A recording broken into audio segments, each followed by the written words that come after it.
Hey, Sean here, and I am making this video because I want to find out from you and share with you how do you budget when you book a trip on a catamaran, and I'll share with you how I've budgeted on my trips. And I want to know if my pricing is fair or if there's some things that I need to adjust based on your experience, if you have that experience.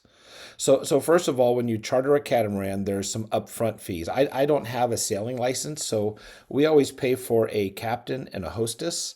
We don't pay for the cook because we like eating out. We like going to the various islands and places that we're at and tasting new foods from new places.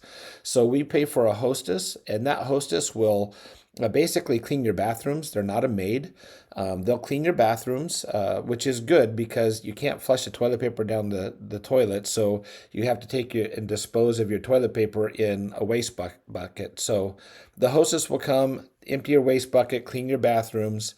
And then because your bathrooms are basically an RV, they'll put some sort of deodorizer in your bathroom so that your bathrooms don't have any sewage smell, which you're grateful for. So we pay for a hostess who does that. A cook will cook for you. They cost more. They'll make breakfast, lunch, and dinner, but they don't clean your bathrooms. So the hostess does. The nice thing about having a captain is they're very familiar with the area. They know who to call. They know what to do. So it's I like having a captain just because when I'm on vacation, I don't want to have to cook. I don't want to have a lot of responsibilities. I want to truly be on vacation.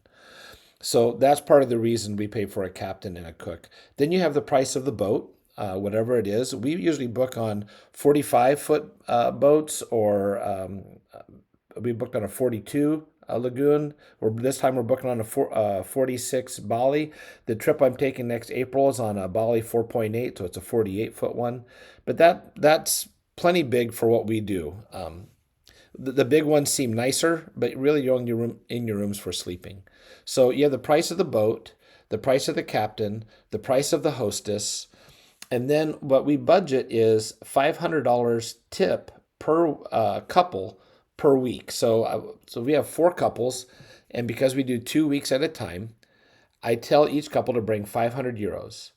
And that allows us to tip the captain 1,000 euros and the hostess 1,000 euros at the end of the trip.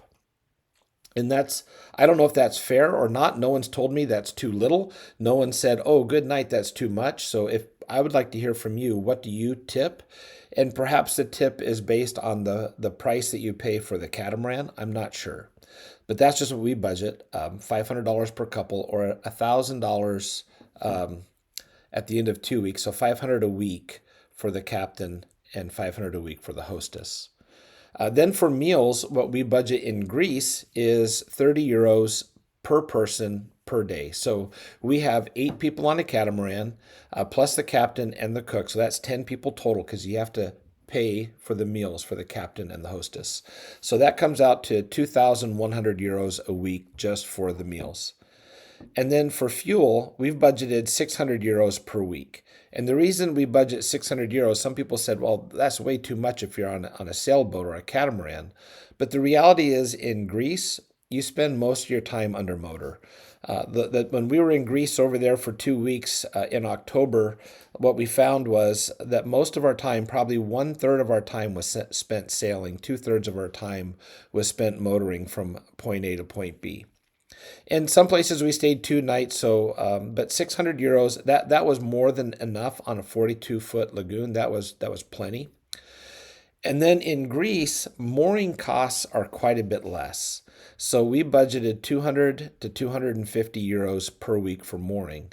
Now I'll tell you that in Croatia, those have both the meals and the mooring fees have gone up quite a bit because you can pay 200 euros a night at some places for mooring in Croatia.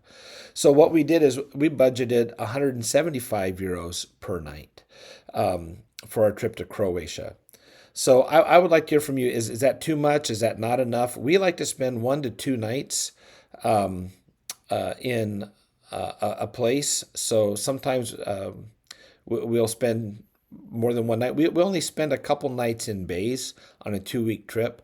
But if you spent more nights in a bay and fewer nights in port, I could see the adjustment in prices. And then there's a cleaning fee that you have to pay most of the time, between 350 and 450 euros. So I would love to hear from you. What are the prices that you pay? What do you budget? Are my prices fair? I'd also be interested to know, what do you budget in the British Virgin Isles? What do you budget in other places that you've gone on trips in? So if you'd be willing to share that, that'd be great. But that's just a little bit of how we budget things on our trip.